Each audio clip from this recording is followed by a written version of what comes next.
Hello everyone. In this video tutorial, I'll be showing you how to set up your Digicel mobile phone's internet yourself using your phone.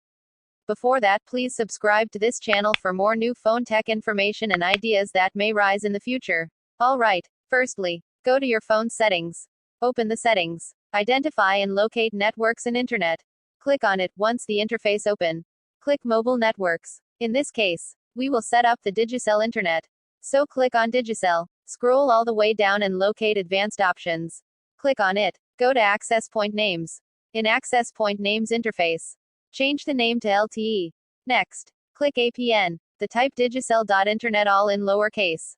Next, identify an APN type. Click that, and type in default. Then go to the three dotted lines on the top right-hand corner of your phone screen. Click that, and save the settings. Now, switch on your mobile data to have full internet access on your phone. Thank you for watching. And if you find this video useful, please leave a comment. And ensure to subscribe, like and share this video, so that this information can reach others as well. Thank you, and we'll see you on the next one.